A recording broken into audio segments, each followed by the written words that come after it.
Solving by factoring. So, our goal is to solve an equation like this. And we can't just solve it by getting x by itself, because if you say subtract x squared from both sides, that gives us x equals 2 minus x squared.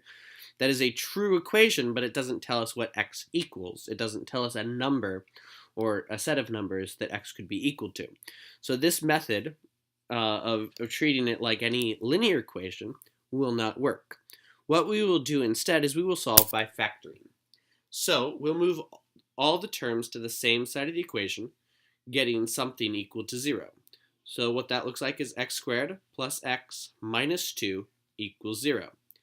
The other side of the equation needs to be 0 because what we know is that if two things multiply to 0, then one of them must be 0.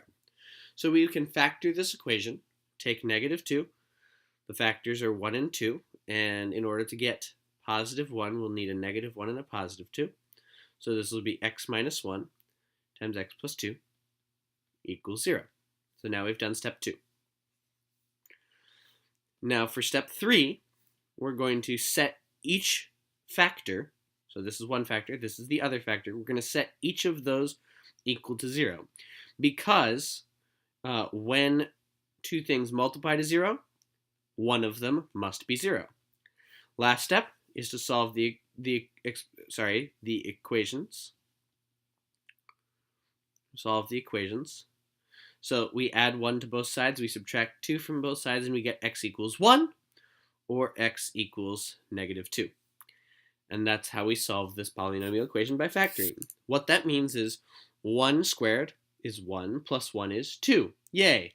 Or negative 2 squared is 4 plus negative 2 is 2. That's also true.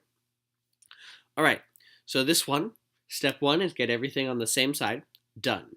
Step 2, we want to factor. So negative 4 gets us 1 and 4 or 2 and 2. We'll need a 1 and a negative 4. So this will be x plus 1 times x minus 4 equals 0. Now we'll split it into two equations. X plus 1 equals 0 or x minus 4 equals 0. And lastly, we solve those two. Add 1 to both sides, subtract 1 from both sides, and add 4 to both sides. So x equals negative 1 or positive 4. Now here, let's subtract 36 from both sides. So we get 4x squared plus 18x minus 36 equals 0. Let's factor out a 2. There's a greatest common factor of 2. So 2x squared plus 9x minus 18 equals 0.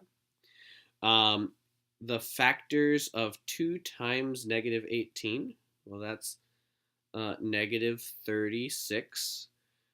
1 and 36, 2 and 18, 3 and 12. 3 and 12 will work. If we use a negative 3 and a positive 12, so this will be 2 times 2x squared minus 3x plus 12x minus 18 equals 0. If you've forgotten how to do this, go back to the factoring videos. Then 2 times x times 2x minus 3 plus 6 times 2x minus 3 equals 0.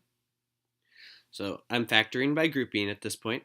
So now we have 2 times x plus 6 times 2x minus 3 equals 0.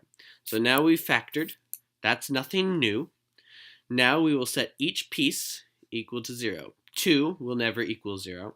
So we'll say x plus 6 equals 0 or 2x minus 3 equals 0. When we solve this equation, we subtract 6. When we solve this equation, we add 3 and divide by 2. So that gives us x equals 3 halves or x equals negative 6. So there are two solutions. There are typically two solutions to these equations. Here, not everything is on the same side, so we have to do that first. So n squared minus 10n plus 21 equals 0. 21 has two factorizations, 1 and 21, or 3 and 7. Negative 3 and negative 7 will multiply to positive 21 and add to negative 10. So n minus 3 and n minus 7 equals 0. So n minus 3 equals 0, or n minus 7 equals 0. So n equals 3, or n equals 7. I believe this is the last one. Yep. We can subtract 30 from both sides. Everything needs to be on the same side. Remember that these aren't like terms, so you shouldn't be doing 7 minus 30. You should just be writing minus 30. Now when we factor, we're doing 2 times negative 30, giving us negative 60. Factor pairs, just 1 and 60, 2 and 30, 3 and 20, 4 and 15, 5 and 12. Ooh, that'll work. 5 and 12. Negative 5 and positive 12.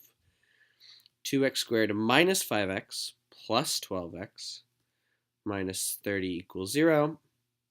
X is a common factor, 2x minus 5. 6 is a common factor, 2x minus 5.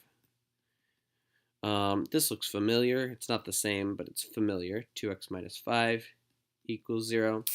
And now we get x plus 6 equals 0, or 2x minus 5 equals 0. That's the new step, splitting it into two equations. That's the real new thing, that after we factor, we split it into two equations. Subtract 6, add 5, x equals negative 6, or 2x equals 5, so x equals 5 divided by 2. Those are our two answers. That's how we solve quadratic equations by factoring.